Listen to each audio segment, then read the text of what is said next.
نحمدہ ونصلی علی رسولہ الکریم اما بعد۔ پارہ نمبر 14 سورۃ النحل آیت نمبر 43 اعوذ باللہ من الشیطان الرجیم بسم اللہ الرحمن الرحیم وما ارسلنا من قبلک الا رجالا نوحی الیہم فاسألوا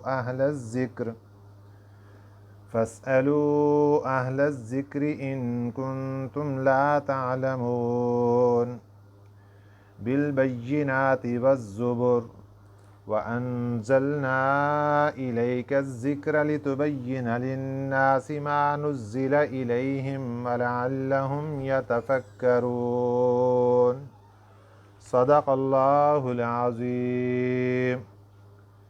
نبی پاک صلی اللہ علیہ وسلم نے مکہ مکرمہ میں مشرکین کے سامنے اعلان نبوت فرمایا۔ انہوں نے آپ کے اعلان نبوت پر بہت سے اشکالات اعتراضات کیے، جن میں ایک اشکال ان کا یہ تھا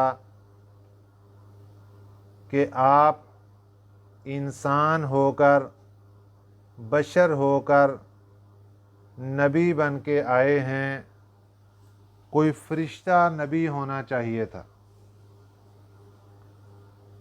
اللہ تعالیٰ نے نبی پاک صلی اللہ علیہ وسلم کو تسلی دینے کے لیے قرآن پاک کی یہ آیت مبارکہ نازل فرمائی، اور اس کے ساتھ ساتھ یہ آیت مبارکہ ان لوگوں کے لیے جواب بھی بن گئی جنہوں نے آپ صلی اللہ علیہ وسلم کی نبوت پر اعتراض کیا تھا۔ اللہ نے کیا فرمایا؟ وَمَا أَرْسَلْنَا مِن قَبْلِكَ، اور نہیں ہم نے بھیجا من قبلک آپ سے پہلے، إِلَّا رِجَالًا مگر مردوں کو۔ بشریت اور انسانیت میں مرد اور عورت دونوں تھے۔ اللہ نے یہاں پر بھی تشخیص کر دی اور شناخت فرما دی کہ ہم نے انسانوں کو نبی بنایا اور انسانوں میں مردوں کو نبی بنایا۔ وما ارسلنا من قبلک، اور نہیں ہم نے بھیجا من قبلک آپ سے پہلے، الا رجالا مگر مردوں کو، نوحی الیہم ہم حکم کرتے تھے، الیہم ان کی طرف، حکم بھیجتے تھے ان کی طرف، ہم وحی بھیجتے تھے ان کی طرف۔ اس میں ایک طرف تو نبی پاک صلی اللہ علیہ وسلم کو تسلی دی گئی، آپ نے ان کی باتوں سے پریشان نہیں ہونا، آپ سے پہلے بھی جتنے نبی آئے سب انسان تھے، بشر تھے، فرشتہ کوئی نہیں تھا، اور سب مرد تھے، آپ بھی بشر ہیں اور مرد ہیں۔ دوسری طرف اللہ تعالیٰ نے ان لوگوں کے اعتراض کا جواب دے دیا جنہوں نے کہا تھا کہ آپ بشر ہونے کے ساتھ نبی کیسے ہو گئے۔ اللہ نے جواب دے دیا کہ صرف یہی آخری نبی بشر نہیں، آخری نبی مرد نہیں، بلکہ اس سے پہلے 1,24,000 یا 44,000 کم و بیش انبیاء علیہم السلام سبھی کے سبھی بشر تھے اور مرد تھے۔ اب آگے اللہ تعالیٰ ان مشرکین کے سامنے ایک سوال رکھ رہے ہیں، ان مشرکین کو ایک مشورہ دے رہے ہیں، ان اعتراض کرنے والوں کو ایک مشورہ دے رہے ہیں۔ فرمایا فَاسْأَلُوا، ایک بات تو قرآن نے ان کو سمجھا دی، لیکن وہ لوگ وہ تھے جو قرآن کو مانتے نہیں تھے۔ ایک بات تو اللہ تعالیٰ نے خود ان کو بتا دی، لیکن یہ بات وہ چونکہ قرآن پاک میں تھی اور قرآن پاک کا انکار کر رہے تھے، لہٰذا اللہ نے ان کو ایک مشورہ دیا، فرمایا فَاسْأَلُوا، سوال کر لو، جا کے پوچھ لو، جا کے یہ جو آپ کو شبہ ہوا، یہ جو آپ کو اعتراض لاحق ہوا، آپ اس سوال کو، اس اعتراض کو، اس اشکال کو لے جائیں کہاں؟ اہل الذکر، ذکر سے مراد یہاں پر علم ہے، اہل علم کے پاس لے کر جائیں۔ یہ بات آج سے 1500 سال پہلے کی، جس وقت مکہ مکرمہ میں زمانہ جاہلیت چل رہا تھا اور وہ لوگ سارے جاہلیت کے اوپر چل رہے تھے، علم کا نام و نشان نہیں تھا ان کے پاس، اور اس کے مقابلے میں وہ لوگ تھے جو کہ اہل کتاب تھے، آسمانی کتابیں ان کے پاس تھیں، اگرچہ ان میں تحریفات ہو چکی تھیں، لیکن ان میں علماء موجود تھے، اہل علم موجود تھے، تورات کے علماء موجود تھے، انجیل کے علماء موجود تھے، زبور کو جاننے والے موجود تھے۔ تو اللہ تعالیٰ نے فرمایا فَاسْأَلُوا، پوچھ لو جا کے، اہل الذکر، اہل علم سے، ان کنتم لا تعلمون، اگر تمہیں معلوم نہیں ہے۔ بالکل سادہ سا جواب میرے اللہ نے دے دیا اور بات ساری حل کر دی کہ آپ نے اشکال کیا میرے آخری نبی پر، ایک جواب تو اللہ نے دے دیا کہ تمہارا اشکال بالکل غلط ہے، صرف یہ آخری نبی ہی مرد نہیں نبی بن کر آئے، بلکہ پہلے بھی جتنے نبی آئے وہ سارے بشر بھی تھے، مرد بھی تھے۔ اور دوسرا اللہ نے ایک مشورہ دیا ان کو، تمہیں پتہ نہیں ہے تو جا کر اہل علم سے پوچھ لو۔ بالبینات والزبر، کہ جتنے بھی پہلے نبی آئے ان کو ہم نے مرد نبی بنا کر بھیجا، بالبینات، نشانیاں دے کر بھیجا، والزبر، اور اوراق دے کر بھیجا، وَأَنزَلْنَا، اور ہم نے نازل کیا، الیک، آپ کی طرف، الذکر، یہاں ذکر سے مراد قرآن پاک ہے۔ اللہ اپنے نبی کو بتا رہے ہیں آپ سے پہلے جتنے نبی آئے ان کے پاس بینات بھی تھیں، ان کے پاس زبر بھی تھے۔ زبر کا معنی ہوتا ہے اوراق، ورق، آسمانی کتابوں کے اوراق یا صحیفوں کے اوراق۔ اسی طریقے سے وَأَنزَلْنَا، ہم نے نازل کیا، الیک، آپ کی طرف، الذکر، قرآن، یہاں ذکر سے مراد قرآن ہے۔ اس کے نازل کرنے کا مقصد کیا ہے؟ لِتُبَيِّنَ لِلنَّاسِ، تاکہ کھول کھول کر بتائے لوگوں کو، مَا نُزِّلَ إِلَيْهِمْ، جو کچھ نازل ہوا ان کی طرف۔ اب یہاں ایک بات دیکھیے، قرآن پاک عربی زبان میں، اور نازل کن پر ہو رہا ہے؟ اہل عرب پر۔ اور اللہ اپنے نبی کو کیا فرما رہے ہیں کہ ہم نے یہ قرآن آپ پر اس لیے نازل کیا، لِتُبَيِّنَ لِلنَّاسِ، تاکہ آپ بیان کریں لوگوں کے سامنے، مَا نُزِّلَ إِلَيْهِمْ، جو نازل ہوا ان کی طرف۔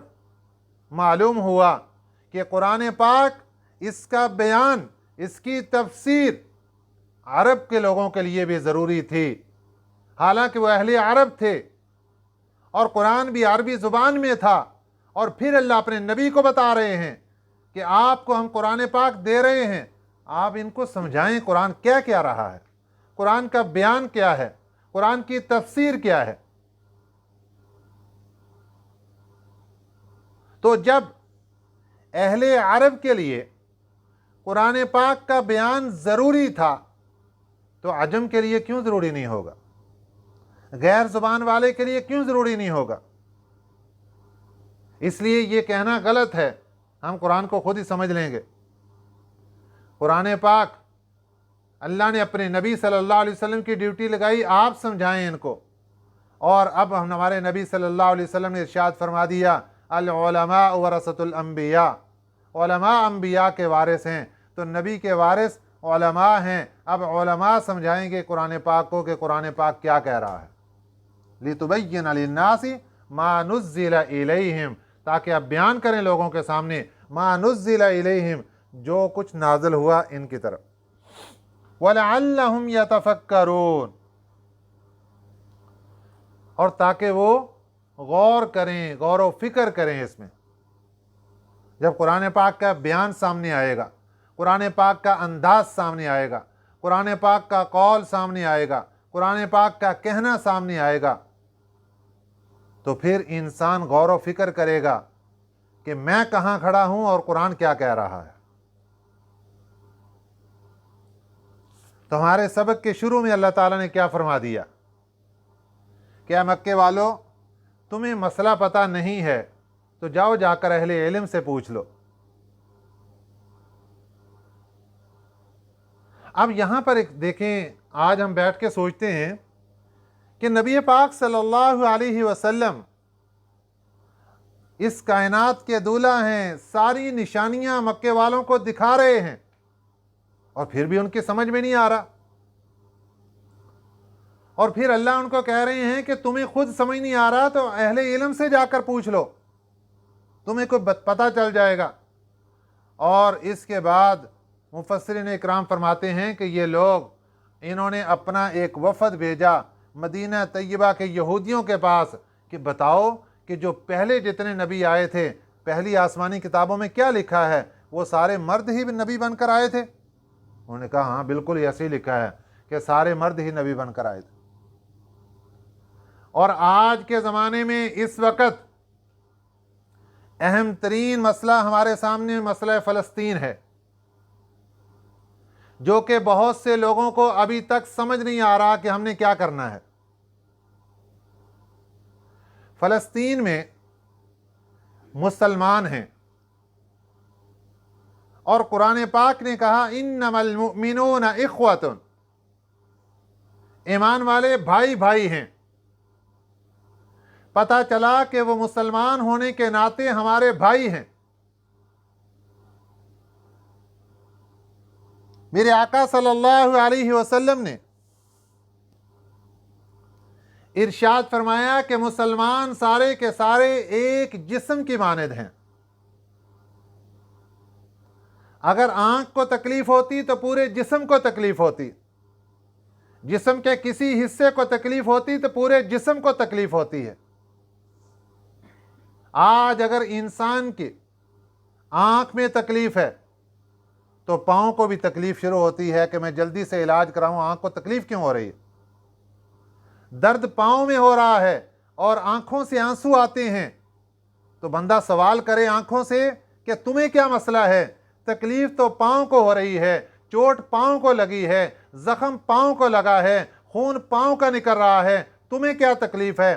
तो आंख बोल के जवाब देगी कि भाई हम एक ही हैं, एक ही जिस्म का हिस्सा हैं। जिस्म के किसी हिस्से को भी चोट लगेगी तो जिस्म के बाकी सारे अज़ा को चोट लगेगी, और सारे अज़ा उस दुख को, उस दर्द को, उस गम को, उस तकलीफ को महसूस करेंगे। तो मेरे आका सल्लल्लाहु अलैहि वसल्लम हमें मिसाल देकर समझा गए कि देखो सारे मुसलमान एक जिस्म की तरह है। जब एक मुसलमान को दुनिया के किसी कोने में तकलीफ पहुंचेगी,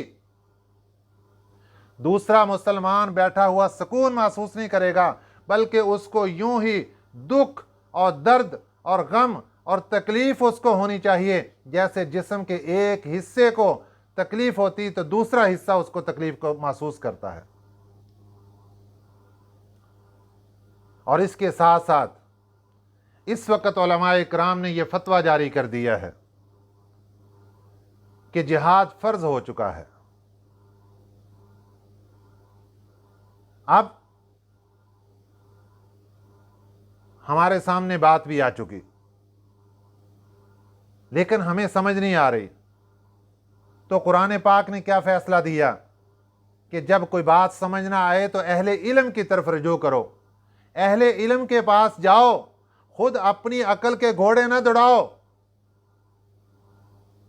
और खुद टेलीविजन पे बैठकर इन फनकारों की गुफ्तगू को ना सुनो कि जब उलमा ने जिहाद के लिए फतवा जारी किया कि जिहाद फर्ज हो चुका है और ये बैठ के टेलीविजनों के ऊपर लोगों के दिमाग खराब कर रहे हैं और उसमें तावीलें निकाल रहे हैं कि फर्ज कैसे हो गया जी।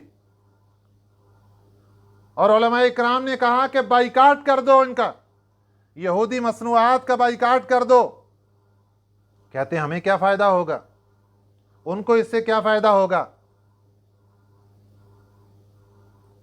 ये बात याद रखें कि आज अगर हम सोए रहे तो क़यामत के दिन हमें जवाब जरूर देना पड़ेगा। जब जिहाद फर्जियत का ऐलान हो चुका और उलमा ने कर दिया, अब हमारे जिम्मे क्या है, हम क्या करेंगे। 3 काम ज़हन के अंदर रखिए जो उलमा इकराम बता रहे हैं कि 3 काम करने इस वक्त हमने।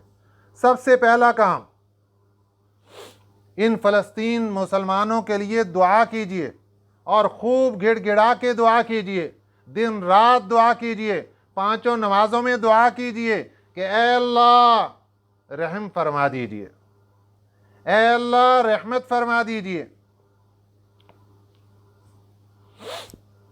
सलाम है उन शहीदों को, सलाम है उन माँओं और बहनों को, सलाम है उन मुजाहिदीन को जो डटे हुए हैं इसराइल के सामने, और हम एक जर्रा बराबर जो काम करने का है दुआ का, दुआ तक करने के लिए तैयार नहीं, और आगे 2 काम वो करने के लिए तैयार नहीं। मेरे आका सल्लल्लाहु अलैहि वसल्लम का एक इरशाद कि क़यामत के करीब एक वो ज़माना आएगा जब इस्लाम सिमट कर फ़लस्तीन के अंदर तुम्हें नजर आएगा, और आज वो ज़माना आ चुका है। इस्लाम सिर्फ इस चीज़ का नाम नहीं था कि घर में कुरान पढ़ लिया, इस्लाम सिर्फ इस चीज़ का नाम नहीं था बच्चों को कुरान पाक का हाफिज बना लिया, इस्लाम सिर्फ इस चीज़ का नाम नहीं था नमाज पढ़ ली, अल्लाह का जिक्र कर लिया।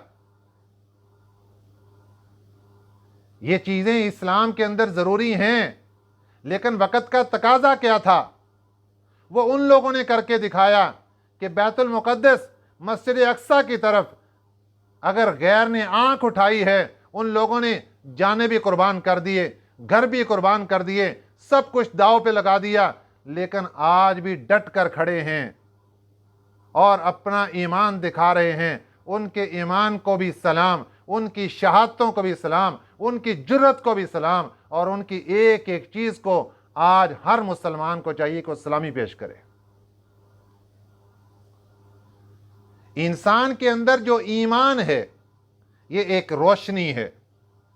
जिस तरह अंधेरे कमरे के अंदर न दुश्मन का पता चल सकता है, न किसी और चीज़ की शनाख्त हो सकती है, अगर रोशनी चल करेंगे, लाइट जलाएंगे, वहाँ पता चलेगा दुश्मन कौन सा है, दोस्त कौन सा है, शनाख्त होगी चीज़ों की। इसी तरह अगर अंदर ईमान की रोशनी मौजूद है तो तब इंसान शनाख्त कर सकेगा मेरे ऊपर इस वक्त जिम्मेदारियां क्या हैं, मैंने क्या करना है। अरे खुश नसीब रहे वो लोग कि जिन्होंने मसला फ़लस्तीन जैसे आया किसी को बताने की ज़रूरत नहीं पड़ी, उन्होंने सोचा अच्छा ये सारी के सारी चीज़ें वहाँ से यहूदी बनाते हैं और बना के इनकी पराफट एक मुसलमानों के ऊपर खर्च करके मुसलमानों का लहू खून कर रहे हैं, इसलिए उन्होंने उसी वक्त इसका बाइकाट कर दिया। और कुछ लोग ज़रा कमज़ोर थे, उनको जब आगाह किया गया, जब बताया गया, उन्होंने उस वक्त इसका बाइकाट कर दिया। और कुछ लोग अभी भी बैठ के तावीलें कर रहे हैं। उनकी तावील ये है कि जनाब बताइए इसका फ़ायदा क्या होगा। फ़ायदे के बारे में ये बात ज़हन के अंदर रखिए कि सिर्फ ये जो मशरूबात हैं, Coca Cola, Pepsi, Mirinda, 7 up, सिर्फ ये जो मशरूबात हैं, ये भी कोल्ड ड्रिंक, बाकी जो दूसरे मशरूबात वो अलग, जूस वगैरह वो अलग। सिर्फ इन मशरूबात का तज्जिया पिछले साल का जो सामने आया है वो ये है कि तकरीबन 20 से 22 अरब एक सीजन के अंदर ये लोग कमाते थे पाकिस्तान से, सिर्फ पाकिस्तान से, सिर्फ ये 3-4 बोतलों के अंदर। बाकी चीजें सब अलग हैं। और उसमें एक साल के अंदर इनको जो नुकसान वाक़ हुआ कि सिर्फ 2 अरब की इनकी मदद हुई और इनको ये जो पैसा हासिल हुआ, बाकी 20 अरब का इनको नुकसान हो गया बाइकाट की वजह से। अब बाइकाट से बाज़ औक़ात ये लोग एतराज़ ये करते हैं जो यहूदियों का साथ दे रहे हैं कि जनाब अगर बाइकाट करना है सिर्फ बोतल का ही करना है, बाइकाट करना है तो सिर्फ मेकअप वाली चीज़ों का ही करना है, बाइकाट करना है तो सिर्फ खाने पीने का ही करना है, बाइकाट करना है तो दवाइयों का भी कर दो। हमारे वाशरूम से लेकर हवाई जहाज़ तक सारी चीज़ें यहूदियों की बनी आ रही हैं, सब चीज़ों का बाइकाट करो। याद रखना ये लोग यहूदियों की ज़ुबान बोल रहे हैं, ये मुसलमान का साथ कुछ नहीं दे रहे। अगर मुसलमान का साथ दे रहे होते, उलमा की ज़ुबान को समझते। ये जाहिल लोग हैं जो उलमा की की हुई बात को भी रद्द कर रहे हैं और लोगों के ज़हन और दिमागों को ख़राब कर रहे हैं। जवाब ज़हन के अंदर रखिए, हमें हर यहूदी मसनूआत की चीज़ों का बाइकाट करना है, लेकिन 2 किस्म की हालतें होती हैं। एक होती है हालत इज़्तिरारी, एक होती है हालत इख्तियारी। हालत इज़्तिरारी मजबूरी कि उसका मुतबादिल हमारे पास नहीं है। अब कुछ मेडिसिन ऐसी हैं उनका मुतबादिल हमारे पास नहीं है, लिहाजा वो हालत इज़्तिरारी में, हालत मजबूरी में जब तक उसका मुतबादिल नहीं है हमें उसके इस्तेमाल की इजाज़त है। और एक चीज़ का मुतबादिल आ चुका है और बहुत बेहतर अंदाज में आ चुका है, और अगर बेहतर अंदाज में नहीं भी आया तो मुतबादिल तो आ चुका है। हमें चाहिए कि हम उस मुतबादिल को इख्तियार करें और यहूदी मसनूआत को उसी वक्त बाइकाट करके रख दें। यहां पर इश्काल आएगा कि जनाब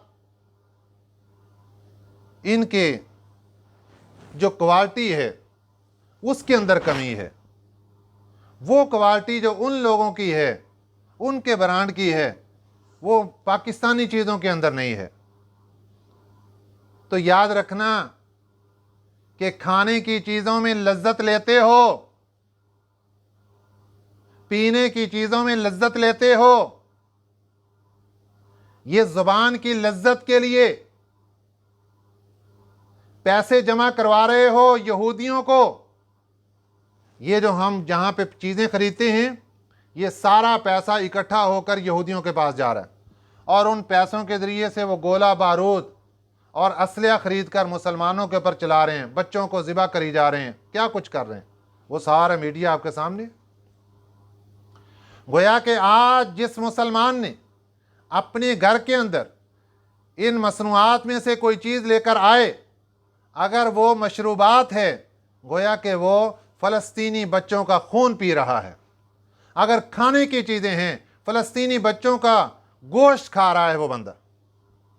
शर्म आनी चाहिए उसको कि आज वो बैठ के तावीलें कर रहा है। कुछ गैरत ईमानी का भी तकाजा है, कुछ ईमान अंदर से है, उस ईमान के अंदर का तकाजा है, ईमान की रोशनी का भी कोई तकाजा है, इंसान की गैरतमंदी का भी कोई तकाजा है कि इंसान को क्या करना चाहिए।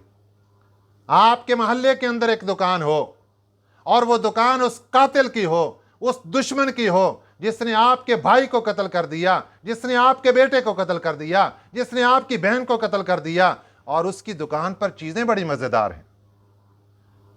वो चीज़ें ऐसी मज़ेदार हैं कि किसी और दुकान से मिलती नहीं वो चीज़ें। बताइए दिल पे हाथ रख के क्या आप लज्जत हासिल करने के लिए दुश्मन के पास चीज़ें खरीदने जाएंगे? कभी नहीं जाएंगे। किस लिए नहीं जा रहे? ये मेरे भाई का कातिल है। किस लिए नहीं जा रहे? ये मेरी बहन का कातिल है। अरे कुरान पाक ने तो उन लोगों को तुम्हारा भाई कह दिया है, इन्नमल मुमिनून इख्वा, कि वो मुसलमान, वो फ़लस्तीन के मुसलमान तुम्हारे भाई हैं। एक वो भाई जिसको मुआशरा कहे, एक वो भाई जिसको ख़ानदान कहे, एक वो भाई जिसको कुरान भाई कह रहा है। जब कुरान पाक ने कह दिया भाई है तो वो फ़लस्तीन के अंदर मुसलमान सारे हमारे भाई हैं, बहनें हैं, माएँ हैं, रिश्ता मिल गया। अब उसके बाद एक इसराइल से दुश्मन उठता है और वो उठ के उनके ऊपर गोला बारूद चलाता है और वो कातिल है, और उस हमें सब कुछ नज़र आ रहा है कि हमारे भाइयों का कातिल है, वो दुश्मन है। उसके बावजूद फिर हम उनकी चीज़ों को इस्तेमाल करते हैं लज्जत हासिल करने के लिए, सिर्फ मज़े लेने के लिए, और सिर्फ ये कहने के लिए कि जनाब ये क्वालिटी बहुत आला है। जो पाकिस्तानी चीज़ें मसनूआत हैं उनके अंदर वो क्वालिटी नहीं है। पहाड़ में चली गई तुम्हारी वो क्वालिटी और तुम्हारी लज्जत और तुम्हारे खाने पीने की वो सारी चीज़ें। क़यामत के दिन क्या जवाब दोगे? अगर फ़लस्तीन का एक मासूम बच्चा उठ के खड़ा हो गया और उसने ये सवाल कर दिया कि अरे मुसलमान, अरे तू हमसे दूर तो था, लेकिन बता तूने हमारे लिए किया क्या था? तो क्या मुसलमान से जब ये सवाल किया जाएगा, तू मेरे खिलाफ चंदा जमा करवाता था, मेरे खिलाफ दुश्मन को पैसे जमा करवाता था, मेरे खिलाफ गोला और बारूद लेकर देता था, तुम्हारे जमा किए हुए पैसे जिससे दुश्मन हमारे ऊपर हमला करता था, हमारे घरों को बर्बाद कर देता और हमें उठाकर तेजाब के अंदर डाल देता, हमें उठाकर आग के अंदर डाल देता। जब हम हॉस्पिटल के अंदर जाते, हमारे हॉस्पिटल के अंदर ऊपर बीमारी करके हम सबको शहीद कर देता। बताइए उस वक़्त क्या जवाब देंगे? पहला काम आज का, दुआ कीजिए, खूब उनके लिए दुआ कीजिए। दूसरा काम, बाइकाट कर दीजिए आज से। जब तक समझ नहीं थी, आज समझ आ गई। जिस चीज़ का मुतबादिल मौजूद है वो चीज़ मत खरीदिए। शैम्पू है, साबुन है और खाने पीने की चीज़ें हैं, ये बर्गर शवारमे हैं, जो कुछ भी है, सब लोगों को पता है कि कौन सी चीज़ें उनकी हैं, कौन सी किसकी हैं। अगर नहीं पता तो मालूमात हो सकती हैं, सारी मालूमात कीजिए और फौरी तौर पर उसका मुतबादिल इख्तियार कीजिए और इन चीज़ों को मत अपने घर के अंदर लाइए। आज अपने बच्चों को सिखा दीजिए कि बेटा ये दुश्मन की चीज़ है, ये ज़िंदगी भर कभी अपने चार दीवारी के अंदर दाखिल मत करना इसको। ये खूनखार दरिंदे की बनी हुई चीज़ है और जिसका मुतबादिल नहीं है वहाँ हम मजबूर हैं। उसके ऊपर भी अल्लाह से इस्तिग़फ़ार कीजिए कि या अल्लाह इसका मुतबादिल नहीं है, इसलिए मजबूरी में इसको इस्तेमाल कर रहे हैं, या अल्लाह इस गलती को हमारी माफ़ कर दीजिए। लेकिन खुलेआम एक मुसलमान छापर भर के पेप्सी का ला रहा है और छापर भर के KFC से जाकर, मैकडॉनल्ड से जाकर बर्गरों का ला रहा है और अपने मेहमानों को खिला रहा है और हंस हंस के खा रहे हैं, डूब मरने का मकाम है हमारे लिए। उसने सारे का सारा फ़लस्तीन तबाह बर्बाद करके रख दिया और आज हमें कोई शऊर नहीं है कि उनको पैसा कहाँ से आ रहा है, ये गोला बारूद कहाँ से ख़रीदा जा रहा है। ऐ मुसलमान, तेरी जेब से ख़रीदा जा रहा है, तुझे कब शऊर आएगा? और अपने इस्लाम को भी समझो। आने वाला वक़्त, आने वाला ज़माना इस्लाम का है, कुफर का नहीं है। क़यामत का करीब जैसे जैसे आता जाएगा, अल्लाह ने इस्लाम को इज़्ज़त देनी है और अल्लाह ने इस्लाम को रोशनी देनी है। लेकिन ये बात खुशखबरी की नहीं है। अगली बात भी ज़हन के अंदर रखिए। मेरे आका सल्लल्लाहु अलैहि वसल्लम ने फरमाया, आखिरी वक़्त आएगा, इमाम मेहदी अलैहिस्सलाम तशरीफ़ लाएंगे और उसकी फ़ौज के अंदर मुसलमान भर्ती होंगे और उसकी फ़ौज की तादाद 12,000 होगी। इस वक़्त तो 2 अरब के करीब मुसलमान हैं पूरी दुनिया में और पूरी दुनिया से सिमट कर 12,000 की फ़ौज होगी। अब बाकी लोग अपने ईमान की खैर मनाएं कि इस्लाम कहाँ है, ईमान कहाँ है। ये वही लोग होंगे जो हिकमतें ढूंढ रहे हैं, जो मसलहतें ढूंढ रहे हैं, जो उनके जवाबात दे रहे हैं। कहने को तो मुसलमान रहे, नमाजें भी नज़र आ रही, कुरान पाक भी नज़र आ रहा, दीनदारी भी नज़र आ रही, लेकिन अंदर से मसलहतें ढूंढ रहे हैं और यहूदियों के साथ देने के लिए खड़े हैं। ये अपने ईमान की खैर मनाएं, अपने इस्लाम की खैर मनाएं और अपने आने वाली नस्लों की खैर मनाएं कि आप क्या सबक दे जा रहे हैं अपनी नस्लों को। तो पहला काम दुआ खूब करनी है उनके लिए। दूसरा काम मसनूआत का मुकम्मल तौर पर 100% बाइकाट कर देना है। और तीसरे नंबर पर जब भी ज़रूरत पड़े और चंदे का ऐलान हो, इन फ़लस्तीनी मुसलमानों के लिए चंदा खूब जी भर कर अदा करना है। और जब तक उनके लिए ऐलान नहीं होता, अपने घर के अंदर कुछ ना कुछ पैसे जमा करते रहें, इस नीयत से करते रहें, ए अल्लाह जब भी ऐलान होगा ये फ़लस्तीनी मुसलमानों के लिए मैं चंदा जमा कर रहा हूँ, अपने घर के अंदर जमा करते रहें। मेरी माएँ भी करें, बहनें भी करें, भाई भी करें, बुज़ुर्ग भी करें, सारे चंदा जमा करते रहें। और जब कभी कोई ऐसा मौका मिले और मुस्तहिक मिले कि कभी कोई मौका पक्का मिले कि ये जगह ऐसी है कि मेरा ये दिया हुआ पैसा मुकम्मल तौर पर फ़लस्तीन पहुँचेगा, उसी वक्त उसको निकालिए और उसको अल्लाह के रास्ते के अंदर जमा करवा दीजिए। अल्लाह ताला हमें ये बातें समझने की तौफीक अता फरमाए। आमीन। वमा अलैना इल्लल बलागुल मुबीन।